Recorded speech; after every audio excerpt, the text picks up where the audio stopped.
Students, Assalamu alaikum. Welcome to all of you. This is Fahad Shabir Bhatti, your physics MD-CAT tutor.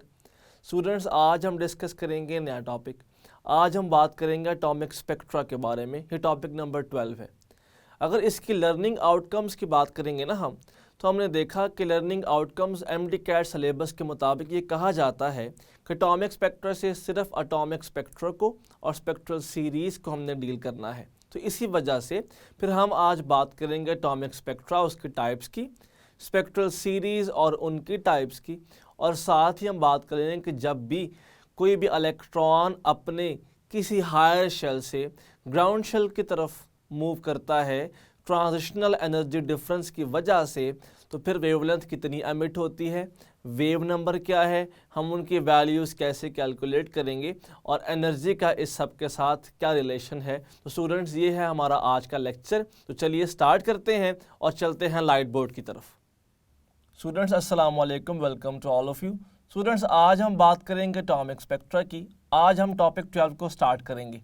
अगर atomic spectra की बात कीजिए students, तो ज़रा note कीजिएगा, नाम ये बता रहा है एटॉमिक का मतलब है एटम, स्पेक्ट्रा का मतलब होता है पैटर्न ऑफ लाइट। हमने एटम के अंदर मौजूद पैटर्न ऑफ लाइट को देखना है। सबसे पहली बात कि ये पैटर्न ऑफ लाइट एटम के अंदर किस तरह से होता है, ज़रा नोट कीजिएगा। आपने बात पढ़ी है ना कि जब भी हम किसी इलेक्ट्रॉन ऑफ एटम को हम किसी पोटेंशियल की मदद से एक्साइट कर देते हैं ना, जब वो लोअर शेल से मूव कर जाता है उस पोटेंशियल की एनर्जी की वजह से टुवर्ड्स हायर शेल, तो फिर क्योंकि वो अनस्टेबल शेल है, वो कुछ देर के बाद ट्रांजिशनल एनर्जी डिफरेंस की वजह से दोबारा कहाँ पर आता है, ग्राउंड शेल की तरफ, तो कुछ एनर्जी को रिलीज़ करता है। हमने उस एनर्जी का आज पैटर्न डिस्कस करना है। वो जो रेज एमिट होती हैं, हमने उसका पैटर्न पढ़ना है। स्टूडेंट्स, इन सारों को पढ़ने के लिए वैसे तो एक प्रॉपर ब्रांच भी मौजूद है। हम उस ब्रांच को कहते हैं spectroscopy. Spectroscopy is a branch of physics in which we deal with the study of, हम बात करते हैं basically wavelength and intensity of radiations की। हम इसमें स्टूडेंट्स मेजर बात करते हैं वेवलेंथ की, और हम वेवलेंथ के साथ साथ बात करते हैं इंटेंसिटी ऑफ रेडिएशंस की। Wavelength and intensity of radiations. अब ज़रा नोट कीजिएगा स्टूडेंट्स, अगर इस सारी बात को कि wavelength and intensity of radiation, students, अगर मैं इस सारी बात को एक लफ्ज़ में बयान करना चाहूँ ना, तो मैं सिंपल कह सकता हूँ स्पेक्ट्रा। और अगर तो ये वेवलेंथ और इंटेंसिटी ऑफ रेडिएशंस एटम से एमिटेड हैं, तो हम इसे कहते हैं एटॉमिक स्पेक्ट्रा। अब अगर मैं यहाँ से देखूँ ना स्टूडेंट्स, तो हम जनरली अगर स्पेक्ट्रोस्कोपी को फर्दर डील करें तो टोटल 3 किस्म की स्पेक्ट्रल टाइप्स को हम जानते हैं स्टूडेंट्स। एक को हम कहते हैं line spectra. One type is line spectra. Another spectral type is, हम कहते हैं एक और टाइप को band spectra. Another type is students band spectra. जबकि बैंड स्पेक्ट्रा के साथ साथ एक और type, another type is continuous spectra. हम इन 3 टाइप्स की बात करेंगे, लाइन स्पेक्ट्रा, बैंड स्पेक्ट्रा, और उसी के साथ साथ we will discuss about continuous spectra. सबसे पहली बात, लाइन स्पेक्ट्रा क्या होता है।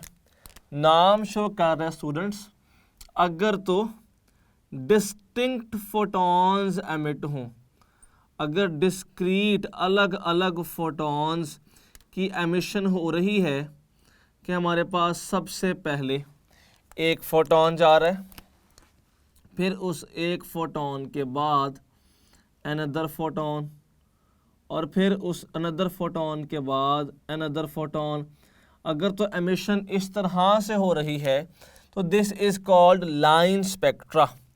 इसकी बेसिक टाइप क्या है हमारे पास? अगर तो एक एटम डी एक्साइट होता है तो एक सिंगुलर एटम की एमिशंस कुछ इस पैटर्न पे होती हैं। सो स्टूडेंट्स, अगर एटॉमिक स्पेक्ट्रा की बात करूं कि एक सिंपल एटम है तो एटॉमिक स्पेक्ट्रा लाइन स्पेक्ट्रा की फॉर्म में एमिशंस करता है। एटॉमिक स्पेक्ट्रा मींस हम यहाँ पे स्टूडेंट्स बात कर सकते हैं हीलियम की, नियॉन की, ठीक है, हीलियम, नियॉन।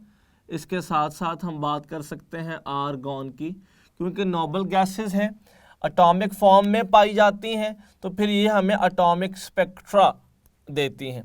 अगर तो बैंड स्पेक्ट्रा की बात की जाए तो students a group of photons emit होता है। ग्रुप ऑफ फोटॉन्स एमिट होता है।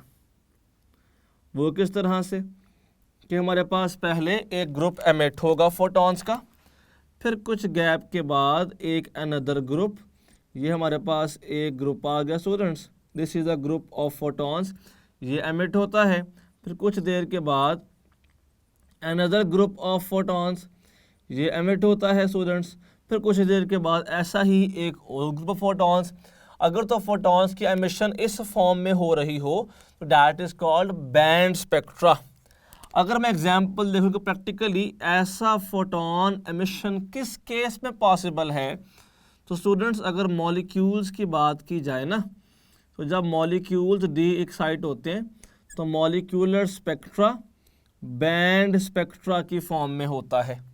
अब हम बात करते हैं कॉन्टिन्यूस स्पेक्ट्रा की।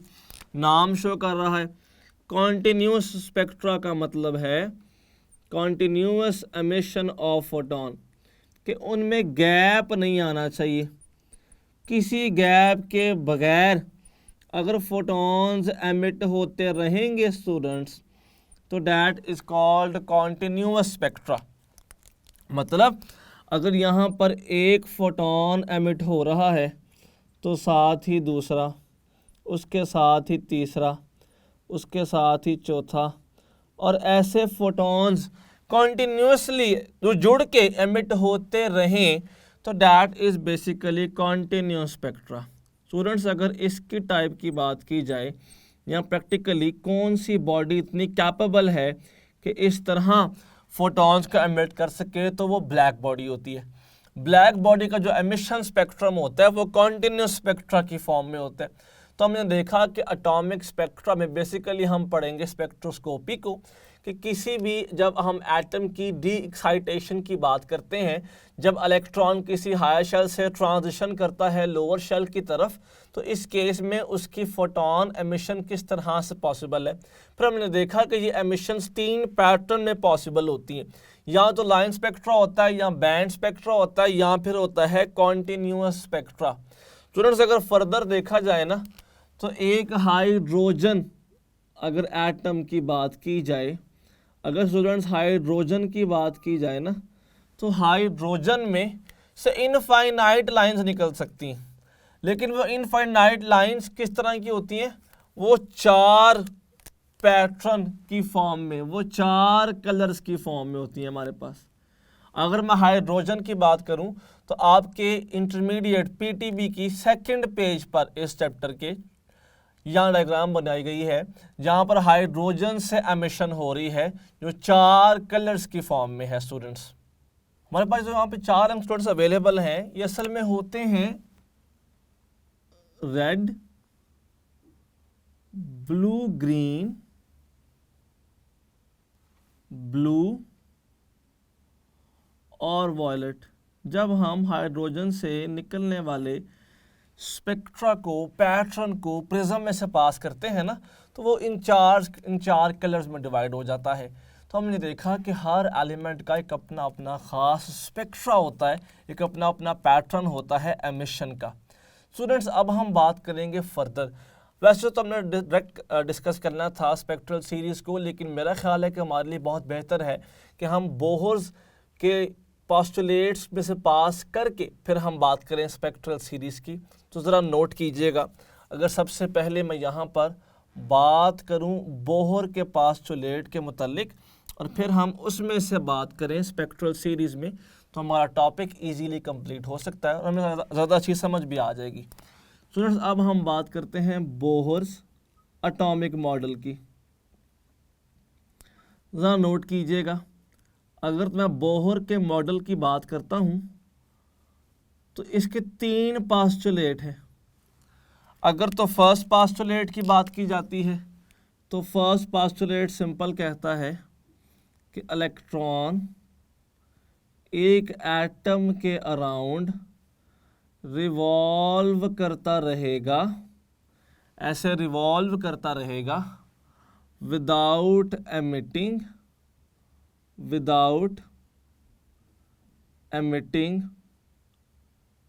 एनी रेडिएशंस, किसी भी रेडिएशंस को एमिट किए बगैर स्टूडेंट्स इलेक्ट्रॉन एटम के अराउंड रोटेट कर सकता है। सेकंड पोस्टुलेट ये था कि इलेक्ट्रॉन सिर्फ उन शेल्स में रोटेट करेगा, सिर्फ उन परमिसिबल शेल्स में रोटेट कर सकता है जहाँ पे इसका एंगुलर मोमेंटम, जिसको हम MVR भी कहते हैं, ये n/2 pi times of Planck's constant होगा, जहाँ पर एंगुलर मोमेंटम ऑफ इलेक्ट्रॉन इसका integral by 2 pi times of Planck's constant आएगा, वहीं पर इलेक्ट्रॉन रिवॉल्व कर सकता है।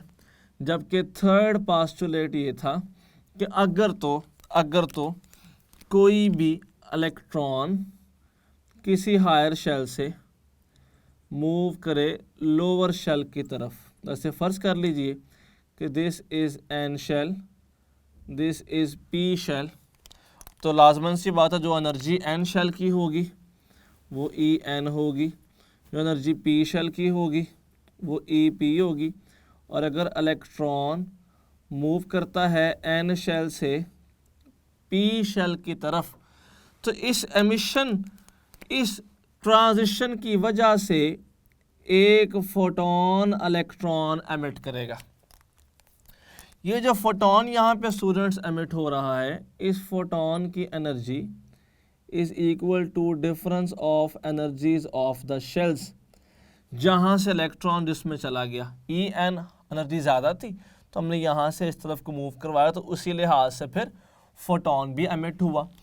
अब ज़रा नोट कीजिएगा, हम लोगों ने ये बात डिस्कस की होती है कि अगर तो एनर्जी की बात की जाए तो EN is equal to -E0/n²। Students, ये फॉर्मूला आपने डिटेल्ड पढ़ी होती है अपने FSC के अंदर, और यहाँ पर जो E0 है ना स्टूडेंट्स, इस E0 की प्रॉपर वैल्यू होती है, इस E0 की वैल्यू होती है 13.6 इलेक्ट्रॉन वोल्ट। अब ज़रा नोट कीजिएगा स्टूडेंट्स, अगर मैं इस फॉर्मूला थोड़ा सा ओपन करना चाहूँ तो ये कुछ यूँ बन सकता है, hc/λ is equal to -E0/n²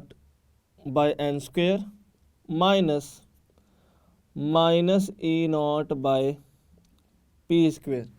तो मेरे पास क्या ये कुछ इस फॉर्म में नहीं आ जाएगा कि hc/λ is equal to E0/p² -E0/n²। हम जिसे यूं भी लिख सकते हैं E0 1/p² -1/n²। अगर मैं इसको यूं लिखूं 1/λ इज इक्वल टू E0/hc, और साथ आ गया 1/p² -1/n²। स्टूडेंट्स अगर फर्दर देखें हम यहाँ से तो 1/λ इक्वल आ जाता है E0/hc और साथ आ गया 1/p² माइनस 1/n²। अब ज़रा नोट कीजिएगा ये जो E0 है ना ये भी एक कांस्टेंट है 13.6 इलेक्ट्रॉन वोल्ट। जो H है प्लांक कांस्टेंट है। स्टूडेंट्स यहाँ पे E0 भी कांस्टेंट है 13.6 electron volt, H Planck constant है, C स्पीड ऑफ लाइट है। जब हम इन तीन कांस्टेंट्स के फैक्टर को देखेंगे तो हम इसको सिंपल यूं भी कह सकते हैं कि E0/hc is equal to RH. This RH is actually Rydberg constant students. हम इसको रिडबर्ग कांस्टेंट कहते हैं जबकि इसकी वैल्यू है 1.0974 क्रॉस 10⁻7 पर मीटर।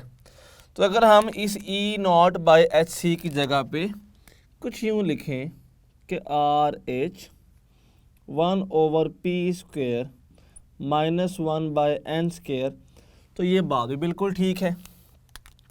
और जनरल अगर देखें तो ये पूरा फार्मूला कुछ ऐसे लिखा जा सकता है कि 1/λ is equal to this and this.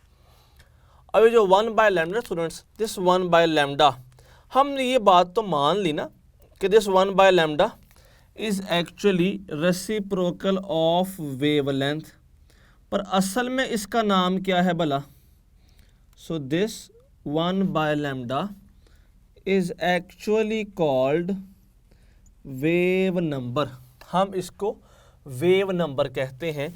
और स्टूडेंट्स ये वो बेसिक फार्मूला है जो थर्ड पोस्टुलेट ऑफ बोहर से निकलता है, जिसमें आपने बात की स्पेक्ट्रल सीरीज की। अब नोट कीजिएगा ज़रा, अगर हम स्पेक्ट्रल सीरीज की बात करते हैं तो टोटल हम डिस्कस करेंगे 5 स्पेक्ट्रल सीरीज को। वो 5 कौन कौन सी हैं भला? अगर फर्स्ट सीरीज की बात की जाए तो उसका नाम है लाइमन। अगर सेकंड सीरीज की बात की जाए तो डैट इज़ बाल्मर।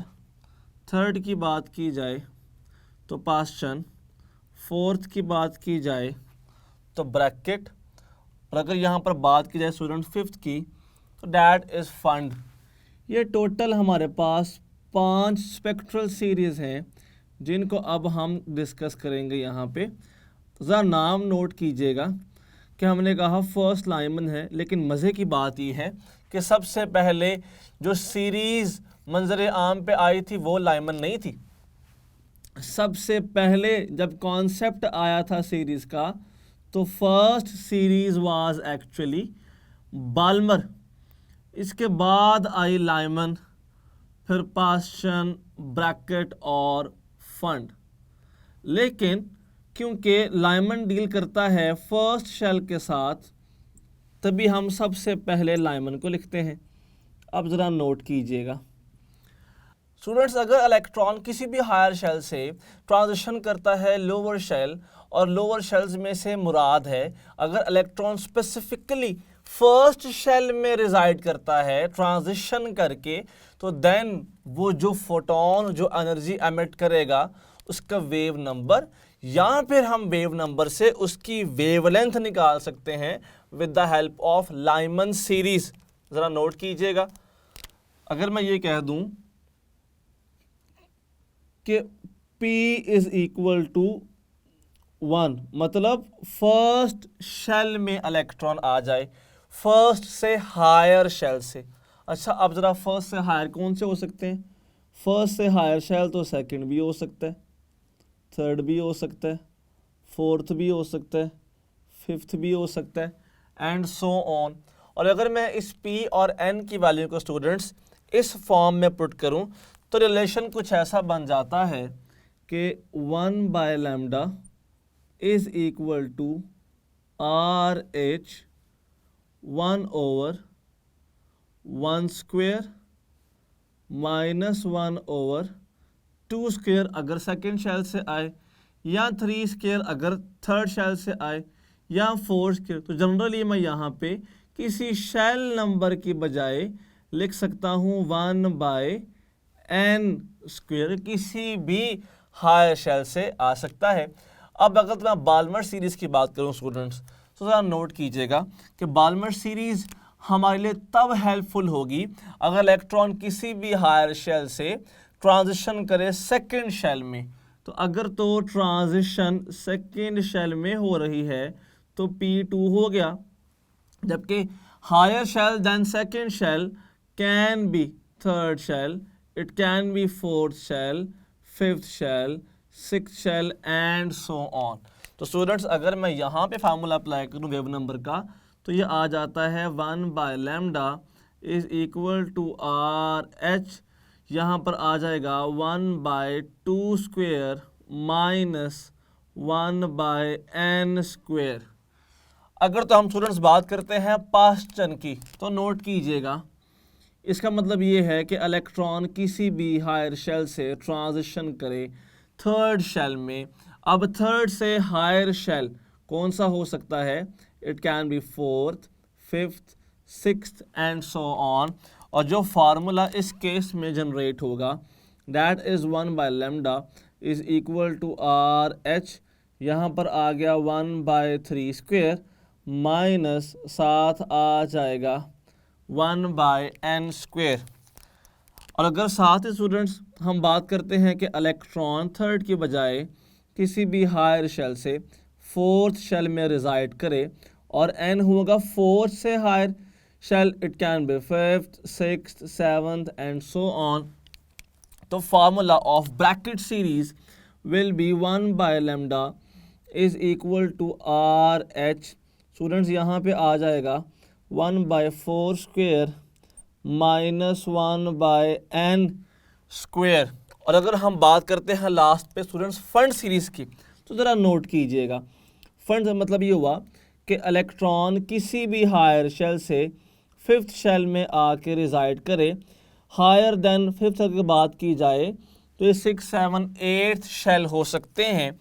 और स्टूडेंट्स यहाँ पे जो 1/λ है it is equal to RH 1/5² minus 1/n²। Students ये है हमारी स्पेक्ट्रल सीरीज। लेकिन बात यहाँ पे ख़त्म नहीं होती। अब ना आपने अपने टेक्स्ट बुक के अंदर ये बात पढ़ी कि वहाँ पे लिखा हुआ था कि अगर तो लाइमन सीरीज़ को फॉलो करेंगे ना, अगर हम ऐसे इलेक्ट्रॉन की बात करते हैं जो किसी हायर शेल से फर्स्ट शेल में आ गया, तो अब की बात जो फोटोन एमिट होगा ना, it will be in ultraviolet region. अगर तो हम बात करते हैं बाल्मर सीरीज़ की कि इलेक्ट्रॉन सेकेंड शेल में आ जाए किसी हायर शेल से, तो अब जब वो फोटोन की एमिशन करेगा तो that photon will be in visible region. अगर हम बात करते हैं कि इलेक्ट्रॉन किसी भी हायर शेल से थर्ड, फोर्थ या फिफ्थ में आ जाए, तो स्टूडेंट्स इन तीनों में जो फोटॉन्स एमिट होंगे those will be in infrared reason. अब ये क्या बात हम ऐसे ही मान लेंगे? क्या हम ऐसे जनरली कह देंगे कि हाँ ठीक है, अगर लिखा हुआ तो ये बात बिल्कुल ठीक होगी? स्टूडेंट्स अब हम ये बात एनर्जी डिस्ट्रीब्यूशन से देखेंगे कि ऐसा क्यों होता है, और साथ ही हम इस थोड़ी सी सीरीज़ को थोड़ा सा एक्सपेंड करेंगे और हम इसको पढ़ेंगे ब्रॉड विजन के साथ।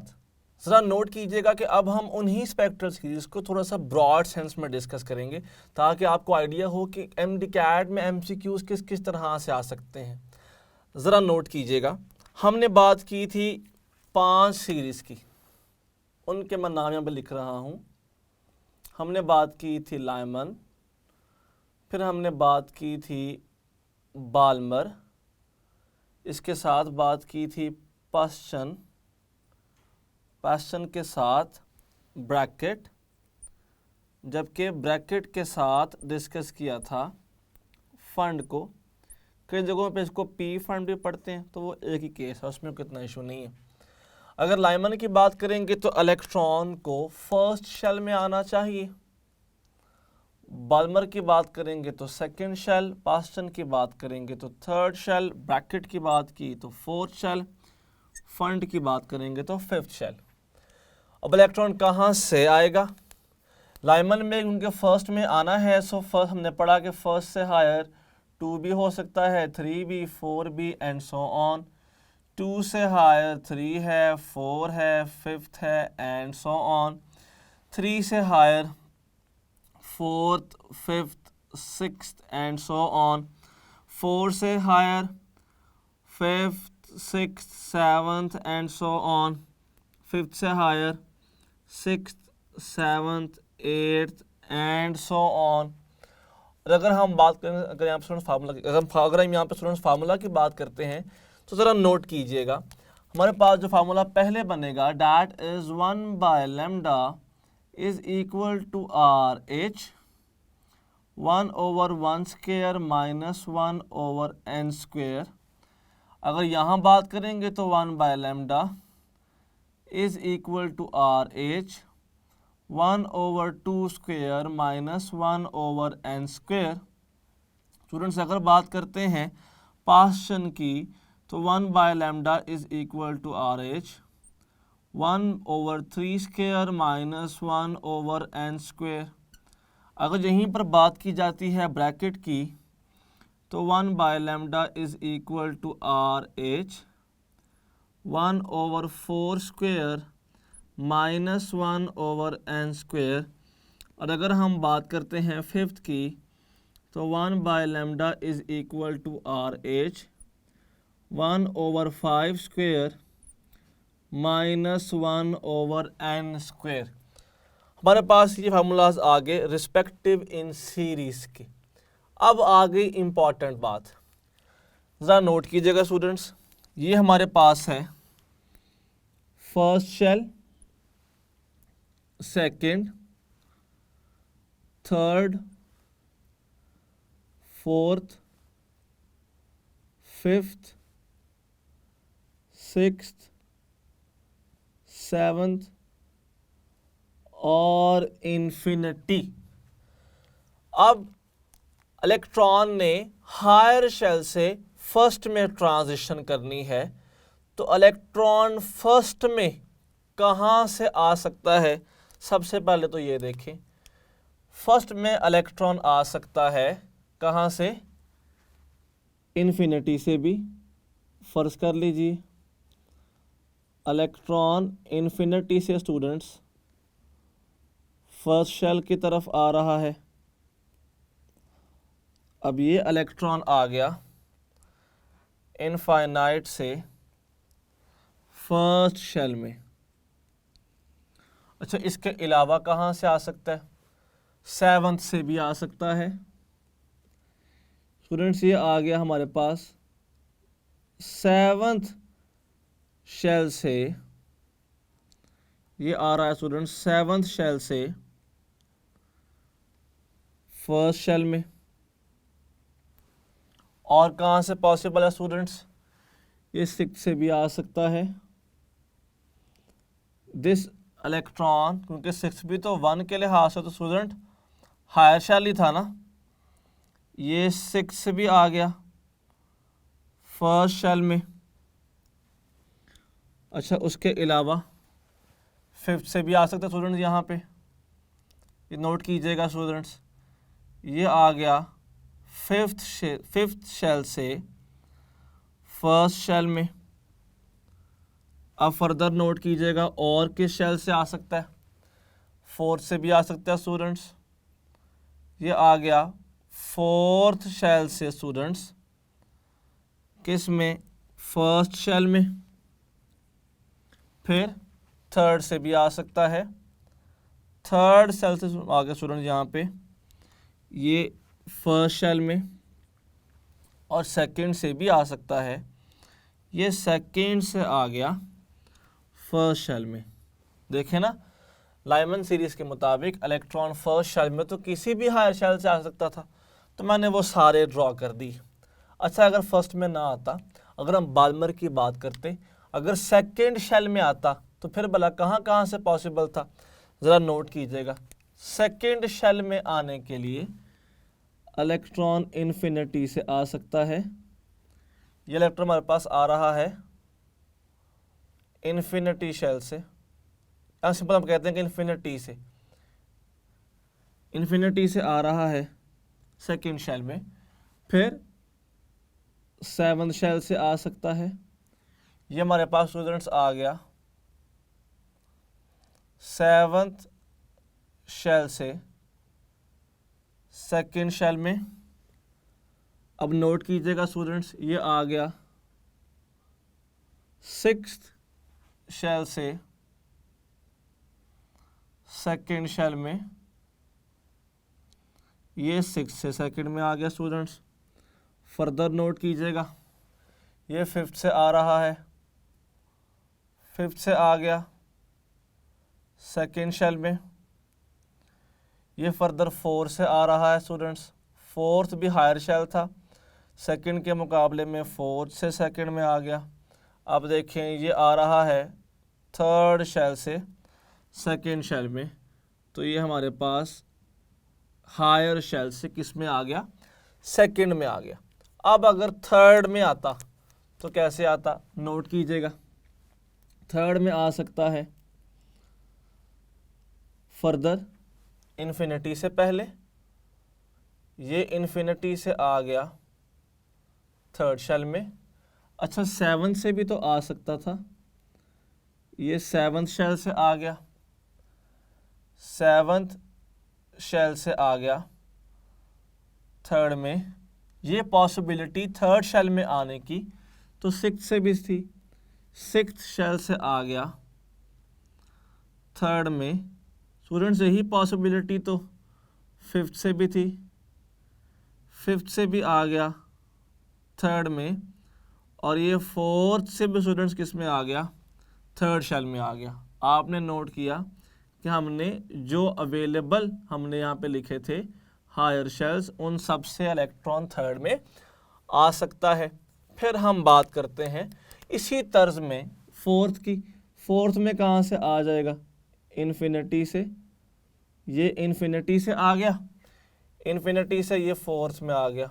अगर यहाँ से ना आता स्टूडेंट्स तो 7 से आ जाता, ये 7 से आ गया।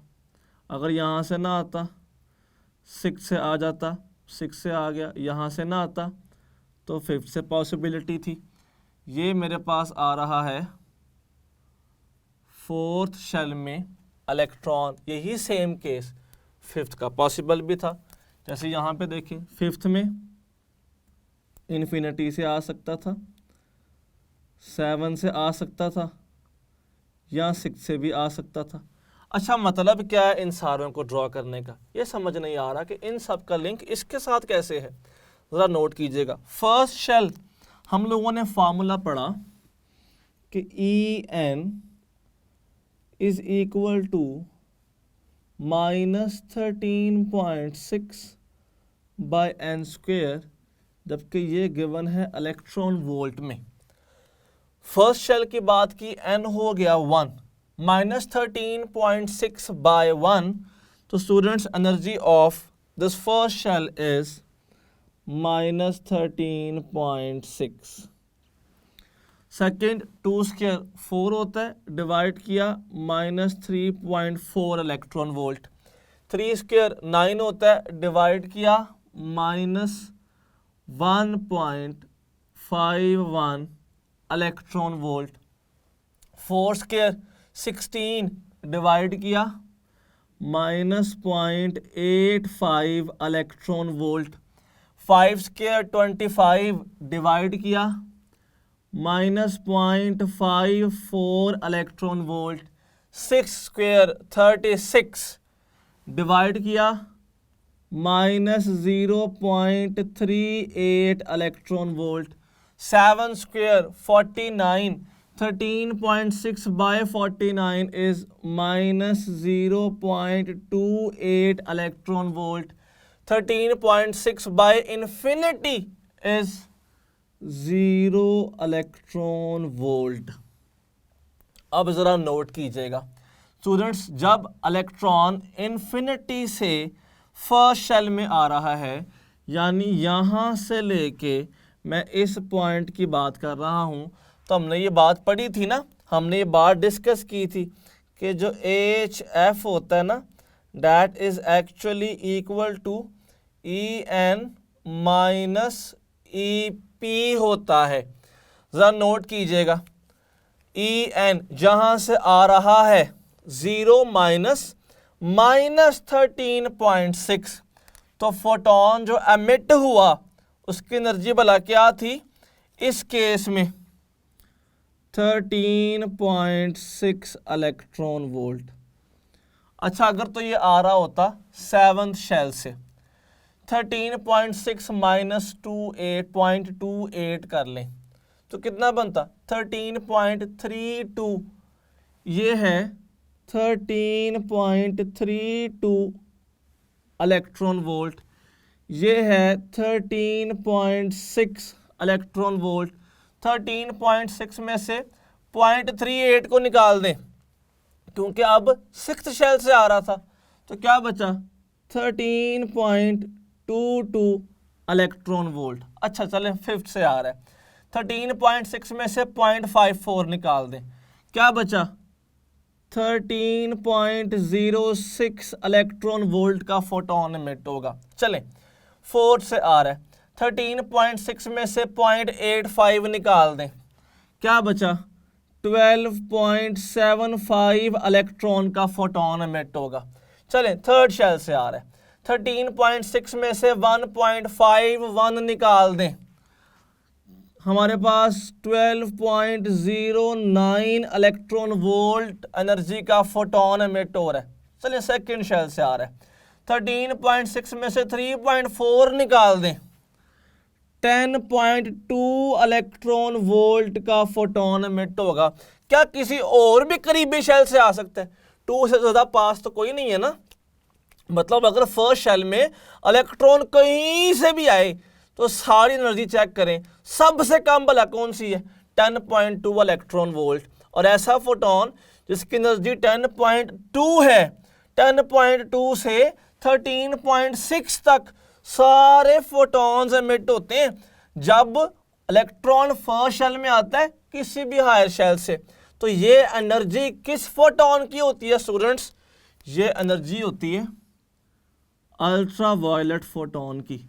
तो आपने ऐसे ही नहीं कह दिया, बुक में ऐसे ही नहीं लिखा हुआ कि जब इलेक्ट्रॉन किसी भी हायर शेल से 1st शेल में आएगा तो लाइमन सीरीज ओबे होगी और निकलने वाला फोटोन अल्ट्रा वायलेट होगा। अल्ट्रा वायलेट क्यों होगा? क्योंकि जो उसकी एनर्जी है ना वो अल्ट्रा वायलेट रीजन में है। E is equal to H C by lambda, H constant C constant. Lambda निकाल के देखें, जो आपको वेवलेंथ मिलेगी ना वो भी अल्ट्रा वायलेट की वेवलेंथ होगी। चले 2nd शेल में बात कर लेते हैं। 2nd में कहाँ से आ रहा था? इन्फिनिटी से आ रहा था। 3.4 माइनस 0, हमें यहाँ पे क्या मिला भला? हमें यहाँ पे गेन हुआ 3.4 ही। चलें 7th शेल से देखें, 3.4 से 0.28 निकाल दें, क्या बना 3.12 इलेक्ट्रॉन वोल्ट। चलें 0.38 निकाल दें, 3.4 से 3.02 इलेक्ट्रॉन वोल्ट। चलें 3.4 से ना 0.54 निकाल दें, 0.54 हमने निकाल दिया, क्या बचा 2.86 इलेक्ट्रॉन वोल्ट। 3.4 से 0.85 ही निकाल दें, क्या बचा 2.55 इलेक्ट्रॉन वोल्ट। 3.4 में से 1.51 निकाल दें, 1.51 निकाल दें, क्या बचा 1.89 इलेक्ट्रॉन वोल्ट। और तो कोई इससे हायर नहीं रह गया ना। अगर बाल्मर सीरीज में को ओबे करना है, अगर 2nd शेल में इलेक्ट्रॉन आ रहा है तो 3rd या इससे हायर शेल से आएगा ना। ये है एनर्जी पैटर्न 1.89 से लेके 3.4 तक। ये एनर्जी पैटर्न किस रीजन का है? ये एनर्जी पैटर्न है विजिबल रीजन का। तो तभी तो आपने कहा कि अगर तो इलेक्ट्रॉन 2nd शेल में आता है किसी भी हायर शेल से तो विजिबल फोटोन एमिट होता है। तो ये विजिबल रीजन है। E is equal to H C by lambda में कोई एनर्जी पुट करें, कोई एनर्जी पुट करके आप लैम्डा निकाल लें तो वो आएगी 400 से लेके 700 नैनोमीटर के दरमियान में। इसका मतलब वाला क्या है कि हम विजिबल रीजन को फॉलो कर रहे हैं। अब हम बात करते हैं थर्ड शेल की, क्योंकि जो पैटर्न थर्ड शेल का है ना वही थर्ड से ऊपर सारे साल का पैटर्न वही होगा। हम थर्ड की बात कर लेते हैं। 1.51 में से 0 निकाल दें। हमने कहा 1.51 माइनस 0 बन गया 1.51, सेम आ गया। 1.51 माइनस 0.28 निकाल दें, कितना बन गया 1.27। 1.51 माइनस 0.38 निकाल दें, कितना बन गया 1. अच्छा हमने 0.28 निकालना था स्टूडेंट्स, यहां पर आ जाएगा 1.23। हमने निकाला 0.38 तो आ गया 1.13। 1.51 में से 0.54 निकाल दें स्टूडेंट्स, ये आ गया 0.97। 1.51 में से 0.85 निकाल दें, ये आ गया 0.66। अच्छा ज़रा आप ना इससे आगे भी जाके देखें। 0.85 में से 0 निकाला स्टूडेंट्स, ये आ गया 0.85। 0.85 में से 0.28 निकाल दिया, हमें यहाँ भला क्या बचा, ये बचा 0.67। 0.38 निकाल दें 0.85 में से, ये बचा 0.57। 0.85 में से 0.54 ही निकाल दें, ये बचा 0.31। बाकी का भी ऐसे ही हिसाब होगा। आप नोट करें सारी 1.51 से नीचे, थर्ड शेल की भी, फोर्थ शेल की भी, फिफ्थ शेल की भी ऐसे ही होगा। तो ये फिर सारे किस में लाई करते हैं भला, ये सारे लाई करते हैं इंफ्रारेड और इंफ्रारेड रीजन के अंदर। तो बड़ी सिंपल सी बात स्टूडेंट्स, आपने ना जनरल बातें जो आपने याद की होती है ना, उनके पीछे एक प्रॉपर लॉजिक होता है, उनके पीछे एक पूरा एनर्जी सिस्टम होता है जो वर्क करता है। हम तभी कहते हैं कि ये इन शेल से आएगा, उसका ये वाला पैटर्न होगा। अब ज़रा आप एक और चीज़ नोट कीजिएगा, मैं कहता हूँ सबसे कम वेवलेंथ किसकी होगी। आपको ये बात पता है कि एनर्जी और वेवलेंथ का इन्वर्स लिंक होता है। जब मैंने सबसे कम वेवलेंथ की बात की है ना, मतलब सबसे ज़्यादा एनर्जी की बात हो रही है। तो किसी भी एक शेल को पकड़ें, उसमें पैटर्न चेक कर लें, वो अप्लाई सब पे होता होगा। आप पहले शेल की बात कर लें, फर्स्ट शेल में इलेक्ट्रॉन आ रहे थे, हर शेल से आ सकता था। आप देखिएगा कि फर्स्ट शेल में आने वाले तमाम इलेक्ट्रॉन्स में से सबसे ज़्यादा एनर्जी किसकी है भला, 10.2, 12, 12.75, 13.06 या 13.6। सबसे ज़्यादा 13.6 है। इसका मतलब भला क्या हुआ कि जब आपने बात की ना कि वेवलेंथ को मिनिमम होना चाहिए, तो इसका मतलब है कि एनर्जी को मैक्सिमम होना चाहिए। और एनर्जी मैक्सिमम स्टूडेंट्स तब होती है जब इलेक्ट्रॉन इन्फिनिटी से आता है। इसका मतलब है कि जैसे ही आपने कहा कि लैम्डा मिनिमम, तो हमने जो एन पुट करना है ना फार्मूला में, वो कौन सा पुट करना है, इन्फिनिटी। क्योंकि एनर्जी मैक्सिमम होगी ही तब जब इलेक्ट्रॉन इन्फिनिटी से आएगा।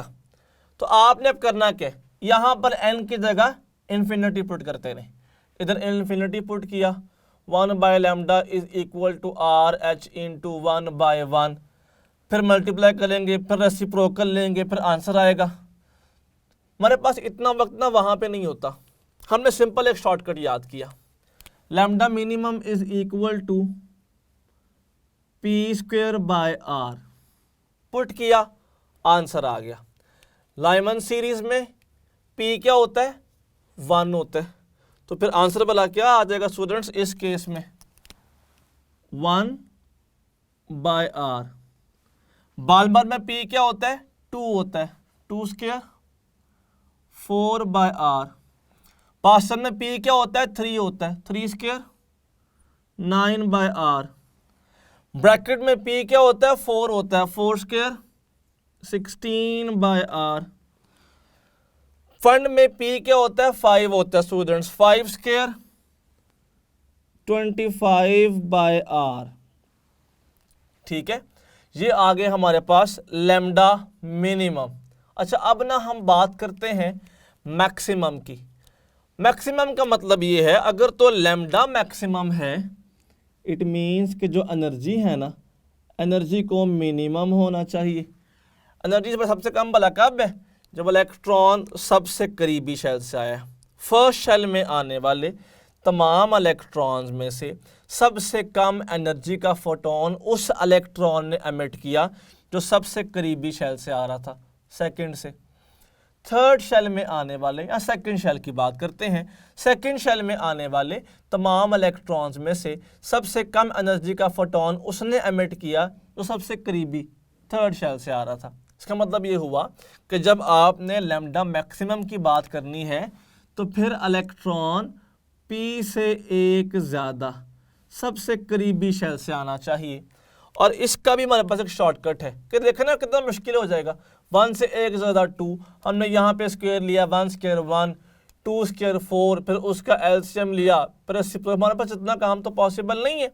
हमने बड़ी सिंपल सी हमने एक शॉर्टकट याद कर लिया। हमने कहा lambda maximum is equal to n square p square n square minus p square into r।